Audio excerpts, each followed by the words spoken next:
আগের দিন আমরা বিকল্প বিভিন্ন শক্তি সম্পর্কে বলছিলাম। তো আজকে একটা আছে সৌরশক্তি। আগের দিন আমরা পারমাণবিক শক্তি পড়েছিলাম। তো যারা আগের পার্টগুলো দেখোনি, ডিসক্রিপশনে লিঙ্ক আছে, সেখানে প্রত্যেকটা ভিডিও দেওয়া আছে, তোমরা দেখে নিও।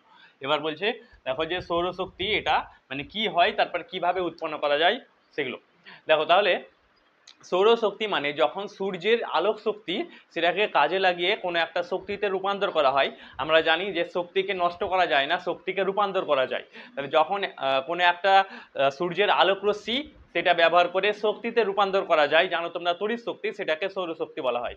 এবার সেটা কিভাবে হয় দেখো, তারপর আমি লিখিয়ে দিব যে কি কাকে বলা হয়, কি বলা হয় সব।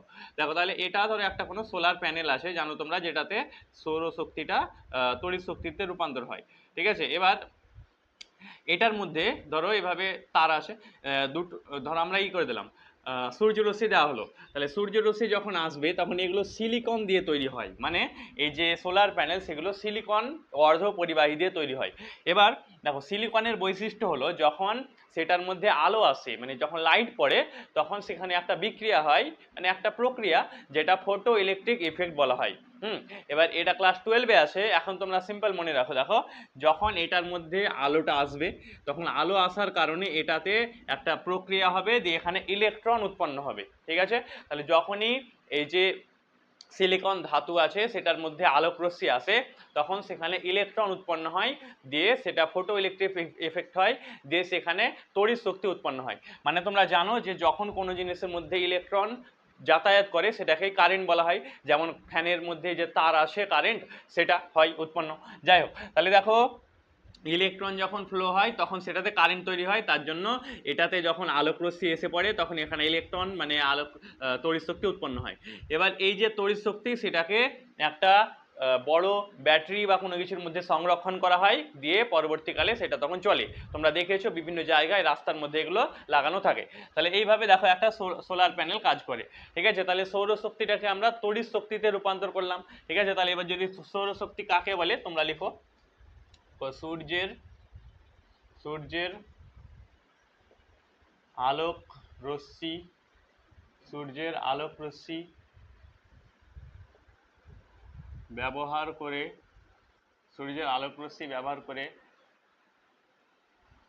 আলোক শক্তিকে আলোক শক্তিকে আলোক শক্তিকে তড়িৎ শক্তিতে তড়িৎ শক্তিতে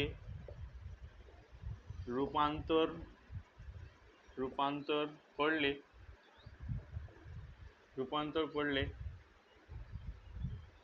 তাকে সৌরশক্তি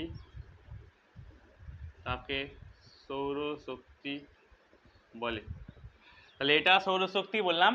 এবার দেখো যে আমরা সৌরশক্তি সেটা মানে কি কারণে ভালো হয়, মানে সেটার সুবিধা কি কি আছে সেগুলো আমরা জানবো, বা বৈশিষ্ট্য বলতে পারো, যে কারণে সৌরশক্তিটা মানে বিকল্প হিসাবে ব্যবহার করা হয়। আগের দিন আমি বলছিলাম যে কয়লা বা পেট্রোলিয়াম সেই শক্তিগুলো খুবই সীমিত পরিমাণে আছে, মানে লিমিটেড, মানে একদিন শেষ হয়ে যাবে। তার জন্য এই যে সৌরশক্তিটা কেন বেশি ইউজ করা উচিত, দেখো প্রথমে এটা একটা পরিবেশ বান্ধব শক্তি। ঠিক আছে, তোমরা লিখবা, ভালোভাবে লিখবা, আমি সংক্ষেপে লিখছি। এটা একটা দেখো পরিবেশ বান্ধব শক্তি। পরিবেশ বান্ধব শক্তি সেটার মানে কি জানো, এটা কোনো পরিবেশের ক্ষতি করে না। যেমন কয়লা পেট্রোলিয়াম এই যে জিনিসগুলো যখন পুড়ে যায় তখন সেখানে অনেকটাই ক্ষতি হয়, কিন্তু এটার কোনো সাহায্যে ক্ষতি হয় না। আচ্ছা, তোমরা যারা ভিডিওটি লাইক করোনি অবশ্যই লাইক করে দাও, তোমাদের এদিকে লাইকের আছে, এবং আমাদের চ্যানেলটি সাবস্ক্রাইব করে নাও। এবার বলছি, যখন দেখো এটা পরিবেশ বান্ধব, তার মানে এটা পরিবেশের কোনো ক্ষতি করবে না, দূষণ করবে না, বা কোনো কিছুই হবে না তার জন্য। ঠিক আছে, তারপরে সেকেন্ড দেখো, এটাকে বলা হয় একটা মানে এই যে সৌরশক্তি আছে সেটা কোনোদিনও শেষ হবে না, তার জন্য এটাকে বলা হয় নবীকরণযোগ্য শক্তি। নবীকরণযোগ্য শক্তি এটার মানে হলো, দেখো আমরা জানি যে কয়লা পেট্রোলিয়াম একদিন শেষ হয়ে যাবে, সেটা সীমিত বা লিমিটেড আছে, তার জন্য সেটাকে মানে আমরা অনবীকরণযোগ্য শক্তি বলবো। আর এটা একটা নবীকরণযোগ্য শক্তি, মানে এটা শেষ হবে না। ঠিক আছে, তাহলে এটা একটা খুব ভালো বৈশিষ্ট্য, এটা মনে রাখবা। ঠিক আছে, এবং এটা আর একটা 3 নম্বর পয়েন্ট এটাও লিখে দিচ্ছি, এটা খুব দরকারি, এটাও বিনামূল্যে পাওয়া যায়। হ্যাঁ, তাহলে এটা বিনামূল্যে পাওয়া যায়। তাহলে এই যে কয়েকটা পয়েন্ট তোমরা মনে রাখবা, এগুলো সৌরশক্তির বৈশিষ্ট্য। এবার দেখো সৌরশক্তি কি কি কাজে ব্যবহার করা হয় সেটা আমরা জানবো। তাহলে তোমরা সৌরশক্তি বিভিন্ন কাজে দেখেছো, যেমন সোলার প্যানেল, যেখানে সৌরশক্তিটাকে তড়িৎ শক্তিতে রূপান্তর করা হয়, দিয়ে যে কোনো শক্তিকে তড়িৎ শক্তিতে রূপান্তর করে তা থেকে বিভিন্ন ধরনের কাজ করা হয়, ঠিক আছে। তাহলে এটা একটা। তাছাড়া সোলার কুকার, জানো তোমরা যে সোলার প্যানেলের যে আলোক রশ্মি আছে সেটার সাহায্যে রান্না করা যেতে পারে, তাহলে সেটা হতে পারে। তাছাড়া সোলার চার্জারে চার্জ মোবাইল বা কোনো কিছু চার্জ দেওয়া যেতে পারে। তাছাড়া সোলার সাইকেল আরও অনেক কিছু হয় যেগুলো মানে সোলারের সাহায্যে, মানে সোলার রশ্মির সাহায্যে চলে, ঠিক আছে। তাহলে এগুলো কয়েকটা ব্যবহার তোমরা মনে রাখো। নেক্সট এবার দেখো সৌরশক্তির পরে তোমাদের আছে বায়ু শক্তি। বায়ু শক্তি, এবার তোমরা জানো যে বায়ু শক্তিটা কাকে বলে বা কিভাবে কাজ করে। দেখো বায়ু শক্তিটা মানে আমি ধরো সিম্পল একটা দেখাচ্ছি, ধরো এইভাবে একটা কোনো মেশিন আছে, আমি এই সিম্পল দেখালাম, আরও অনেক কিছু থাকবে, আমি এভাবে সিম্পল দেখালাম, ঠিক আছে। এবার এটা ধরো বায়ুকল, হ্যাঁ এভাবে দেখালাম জাস্ট। তাহলে এটা একটা বায়ুকল আছে। এবার এটা দেখো যখন ঘুরতে শুরু করবে, তোমরা জানো বায়ুর কারণে এটা ঘুরতে শুরু করবে, ধরো এটা ঘুরতে শুরু করলো। এবার দেখো যখন এটা ঘুরবে বায়ুর কারণে, তাহলে সেই যে ঘূর্ণনের যে শক্তি আছে সেটাকে তড়িৎ শক্তিতে রূপান্তর করা হবে। মানে বায়ুর যে শক্তিটা আছে যখন তড়িৎ শক্তিতে রূপান্তর করব, তাহলে সেই যে শক্তিটা পাওয়া যাবে সেটাকে বায়ু শক্তি বলা হয়। এবং এটা কিসের সাহায্যে করা হয় সেটা বলা হয় বায়ুকল, হ্যাঁ একটা মেশিন যেটার সাহায্যে করা হয়। এবার এটা কিভাবে দেখো, যখন বায়ু আসবে তখন এটা প্রথমে ঘুরতে শুরু করবে, এবার এই ঘোরার কারণে এখানে মানে একটা জেনারেটর, যেমন তোমরা দেখেছো ডাইনামো, সেরকম কাজ করবে, আচরণ করবে। মানে এটা যখন ঘুরতে শুরু করবে তখন এখানে যান্ত্রিক শক্তিটা তড়িৎ শক্তিতে রূপান্তর হবে। এবার তড়িৎ শক্তিতে রূপান্তর হওয়ার কারণে এই যে শক্তি আছে সেটা ঘুরবে, দিয়ে সেখান থেকে আমরা বায়ু শক্তিটা পেয়ে যাব। বায়ু শক্তিটা তড়িৎ শক্তিতে রূপান্তর হবে। মানে দেখো এখানে তড়িৎ ক্ষেত্র এবং চুম্বক ক্ষেত্র দুটো জিনিস হয়। তাহলে এখানে এই যে ভিতরে আছে এটার মধ্যে তড়িৎ ক্ষেত্র এবং চুম্বক ক্ষেত্রের পরিবর্তন ঘটে, মানে ধাক্কা লাগে এভাবে, দিয়ে সেটার মধ্যে একটা তড়িৎ শক্তি উৎপন্ন হয়, ঠিক আছে। তাহলে বায়ু শক্তি কাকে বলে লিখো, বায়ুর শক্তিকে, বায়ুর শক্তিকে কাজে লাগিয়ে, বায়ুর শক্তিকে কাজে লাগিয়ে তড়িৎ শক্তিতে রূপান্তর করলে, তড়িৎ শক্তিতে রূপান্তর করলে তাকে বায়ু শক্তি, তাকে বায়ু শক্তি বলে। এটা বায়ু শক্তি হয়ে গেল। এবার যে বায়ু শক্তি আছে সেগুলোর কি সুবিধা আছে, মানে কেন সেগুলো ব্যবহার করা যায় বা বৈশিষ্ট্য। তাহলে যেমন আগেরটা ছিল, এটা একটা দেখো নবীকরণযোগ্য শক্তি, হ্যাঁ নবীকরণযোগ্য শক্তি। নবীকরণযোগ্য শক্তি সেটার মানে কি দেখো বলছি, তোমরা জানো যে এই যে বায়ু শক্তিটা সর্বদা থাকবে, কারণ পৃথিবী যতদিন আছে ততদিন বায়ুও থাকবে। এবার বায়ু থাকার কারণে সেটার মধ্যে যে শক্তিটা আছে বায়ু শক্তি সবসময় থাকবে, তার জন্য এটাকে বলা হলো দেখো নবীকরণযোগ্য শক্তি। আর 2 নম্বর যে পয়েন্টটা ছিল, এটা পরিবেশ পরিবেশ বান্ধব, পরিবেশ বান্ধব শক্তি। পরিবেশ বান্ধব শক্তি মানে জানো তোমরা যে এটা পরিবেশের কোনো ক্ষতি করে না, মানে যেমন বায়ু যেমন যে দূষণগুলো হয় বা অনেক কিছু শব্দ দূষণ বা অনেক কিছু আছে, তাহলে সেগুলো হয় না। তাহলে এটা পরিবেশের কোনো ক্ষতি করে না এবং এটা বললাম একটা পরিবেশ বান্ধব শক্তি। এবার শোনো, এই যে বায়ুকল সব জায়গায় থাকে না, মানে সব জায়গায় বায়ু শক্তিটাকে রূপান্তর করা হয় না, কারণ সব জায়গায় বায়ুর পরিমাণটা অত বেশি হয় না। এবার যেই সব জায়গায় বায়ু বেশি থাকে বা সব সময় বায়ু থাকে সেই সব জায়গায় এই শক্তিগুলোকে বেশি ব্যবহার করা হয়, কারণ যদি বায়ু না থাকে তাহলে এই যে মেশিনটা সেটা চলবে না, দিয়ে শক্তি উৎপন্ন হবে না। এবার ধরো এটা তৈরি করতে অনেকটাই খরচ হয়, এটা বিনামূল্যে নয়, কারণ এই যে জিনিসটা আছে এটা অনেক বড় একটা সেট আপ হয়, সেটাতে প্রচুর খরচ হয়। এবার তার জন্য এমন জায়গায় সেটা লাগানো হয় যেখানে বায়ুর পরিমাণটা সবসময় থাকে, মানে যেটা সবসময় চলবে এবং তার প্রভাবে এটা তড়িৎ শক্তিতে রূপান্তর হবে। এবার তোমরা ডিসক্রিপশনে গিয়ে একটা লিঙ্ক আছে, সেই লিঙ্কে ক্লিক করো, পুরো বইয়ের বলে লেখা আছে, সেই লিঙ্কের তোমাদের প্রত্যেকটা ভিডিও তোমাদের ক্লাসে দেওয়া আছে, সেখানে তোমরা পেয়ে যাবা, সেটা সেভ করে নাও এবং যেখানে ইউ লেখা আছে নিচে সেখানে পেয়ে যাবা, মানে তোমাদের আর একটা খুঁজতে হবে না ভিডিওগুলো।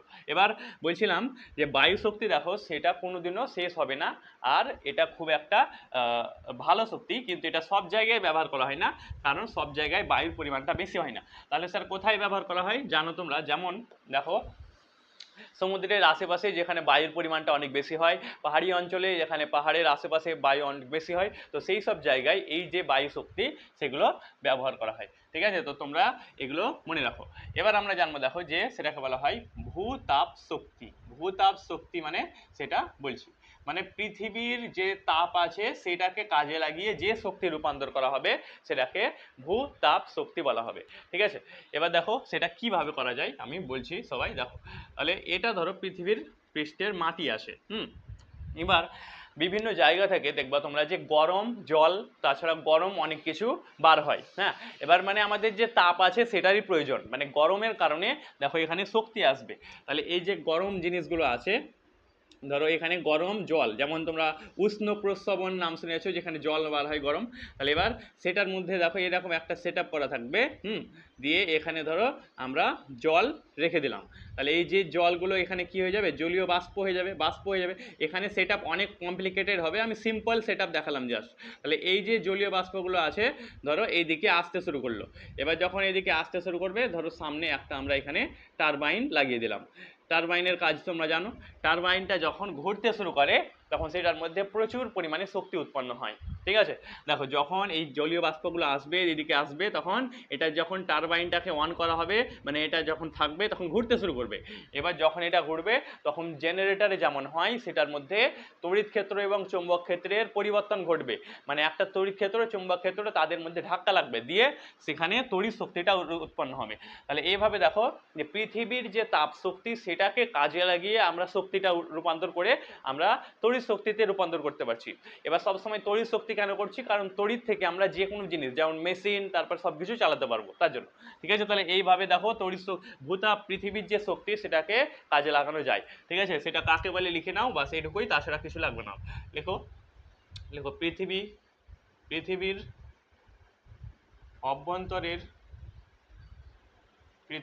অভ্যন্তরের তাপশক্তিকে ব্যবহার করে তড়িৎ শক্তিতে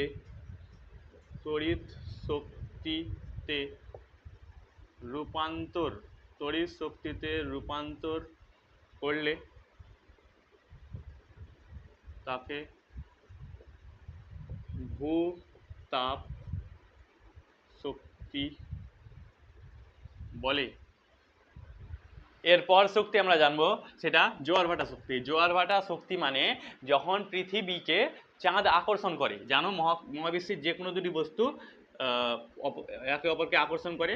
তাহলে এটা ধরো সূর্য আছে, এবার যখন পৃথিবীকে আকর্ষণ করবে তখন পৃথিবী তো মানে অনেকটা ভারী তাই যেতে পারে না, কিন্তু পৃথিবীর যে জলগুলো আছে সেগুলো যেতে শুরু করে। ধরো চাঁদ বা মুন আবিষ্কার করলো, মানে আকর্ষণ করলো, তাহলে এবার এই যে জিনিসগুলো আছে সেই জলগুলো ওপরের দিকে যাওয়ার চেষ্টা করবে, কারণ সেগুলো চাঁদের দ্বারা আকর্ষণ হয়, যে পৃথিবীটা চলে যায় না কিন্তু এই জলগুলো যায়। তাহলে এটাকে মানে জলগুলো জানো তোমরা তো যে সমুদ্রের এক স্থান থেকে অন্য স্থানে যায়। তাহলে এই যে যখন সমুদ্রের স্থানের পরিবর্তন হবে তখন আমরা সেটাকে কাজে লাগাবো, দিয়ে শক্তি রূপান্তর করব। কিভাবে দেখো, এগুলো ধরো জল আছে, এবার এখানে ধরো আমরা এমন একটা মানে জলগুলো এদিক থেকে ওদিকে ধরো যাচ্ছে, ঠিক আছে, এইভাবে স্থান পরিবর্তন হচ্ছে। এবার সেটার মাঝে আমরা একটা এমন জিনিস লাগাবো যেটা যখন যাবে তখন ধরো এখানে সেটা ঘুরতে শুরু করবে। ধরো এই আমরা জিনিসটা রাখলাম, এবার যখন এই সেগুলো যাবে তখন এটা ঘুরতে শুরু করবে, মানে দেখো এটা যখন ফ্লো হবে না তখন এটা ঘুরতে লাগবে, মানে এটাই সেম ওই টারবাইনের মতোই জিনিস একটা। এবার এই ধরো জিনিসটা যখন ঘুরতে লাগবে তখন আবার যেমনটাই আগে বললাম সেম টু সেম সেটা আবার শক্তিতে রূপান্তর হবে। কোন শক্তিতে? তড়িৎ শক্তিতে রূপান্তর হবে। দিয়ে এইভাবে তড়িৎ শক্তিটা ধীরে ধীরে ঘুরতে ঘুরতে বিভিন্ন প্রকারের শক্তিতে আমরা সেটাকে কাজে লাগাতে পারবো। যেমন ধরো গাড়ি, ইলেকট্রিক কার বা ইলেকট্রিক স্কুটার যেগুলো আছে সেগুলোতে এই তড়িৎ শক্তিটা কাজে লাগে। তাহলে এইভাবে দেখো তড়িৎ শক্তিটাকে আমরা কাজে লাগিয়ে বিভিন্ন শক্তিতে রূপান্তর করা যায়। তাহলে পৃথিবীর জোয়ার ভাটাকে কাজে লাগিয়ে এই শক্তিটা হলো রূপান্তর। তাহলে জোয়ার ভাটা শক্তি কাকে বলা হয় সেটা তোমরা লেখো। দেখো, পৃথিবীর জোয়ার এবং ভাটা ভাটার মধ্যে টারবাইন টারবাইন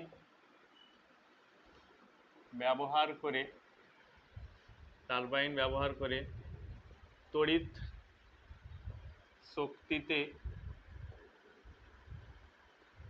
রূপান্তর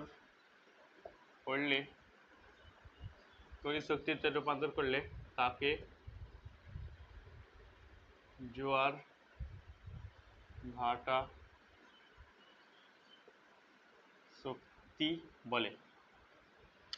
এবার জোয়ার ভাটা যে শক্তি জানো, সেগুলোর যে বৈশিষ্ট্য সেম আগের মতনই, সব কিছু সেম হবে, মানে সেগুলো পরিবেশের কোনো ক্ষতি করবে না, সেগুলোকে বলা হবে পরিবেশ বান্ধব শক্তি, এবং সেগুলো সর্বদা থাকবে, তার জন্য সেগুলো একটা নবীকরণযোগ্য শক্তি, মানে কোনোদিনও শেষ হবে না। ঠিক আছে, তাহলে এই কয়েকটা শক্তি। এর পরের শক্তি তোমাদের বইয়ে আছে জৈব শক্তি। হ্যাঁ, তো সেটা এবার আমি বলছি।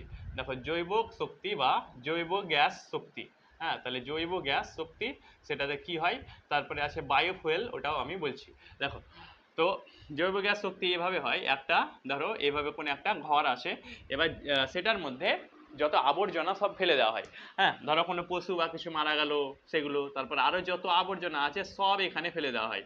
এবার সেই আবর্জনা ফেলে দেওয়ার কারণে এখানটা মানে অনেকটা পচতে শুরু করবে, দিয়ে অনেকটা গ্যাস উৎপন্ন হবে। সেই গ্যাসটাকে যখন অন্য একটা জিনিসের মধ্যে ধরো সংরক্ষণ করা হলো, ধরো এটার মধ্যে সংরক্ষণ করলাম, তাহলে এই যে শক্তি সেটাকে বলা হবে জৈব গ্যাস শক্তি বা বায়ু শক্তি। বায়োগ্যাস। তাহলে বায়োগ্যাস বা জৈব গ্যাস শক্তি সেটা কি, দেখো বললাম, যখন এভাবে বিভিন্ন আবর্জনার ব্যবহার করে যে আমরা গ্যাসটা পাবো, সেই যে শক্তির সেটাকে বলা হবে জৈব গ্যাস শক্তি। এবার এটার মধ্যে সবচেয়ে বেশি মিথেন থাকে, মানে মিথেন একটা গ্যাস, যে গ্যাসের মাধ্যমে তখন বিভিন্ন কাজে লাগে। মানে এই যে জৈব শক্তি সেটা কি কাজে ব্যবহার হয়, দেখো জ্বালানির কাজে ব্যবহার হয়। মানে ধরো কোনো একটা জিনিস পোড়াতে হবে, যেমন বিভিন্ন চাষিরা চাষের পরে তাদের জমিটা পুড়িয়ে দেয়, মানে জমিটার মধ্যে যে জিনিসগুলো থাকে সেগুলো পুড়িয়ে দেয়, তাহলে সেটাকে পোড়ানোর কাজে বা যে কোনো জিনিস জ্বালানি রূপে সেটা ব্যবহার করা যায়। ঠিক আছে, তাহলে এই যে শক্তিটা বললাম আর এটার ব্যবহারটা কিভাবে হয়। ঠিক আছে, তাহলে এই ধরনের শক্তি যেটা পেলাম সেটাকে জৈব শক্তি বলা হয়, এটা জ্বালানি রূপে ব্যবহার করা যায়। ঠিক আছে, তাহলে জৈব গ্যাস শক্তি তোমরা লিখো বিভিন্ন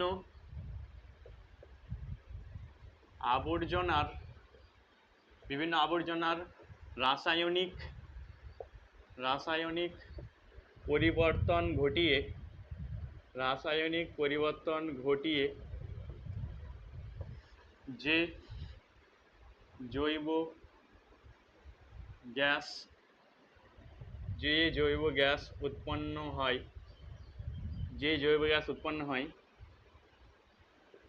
তাকে জৈব গ্যাস শক্তি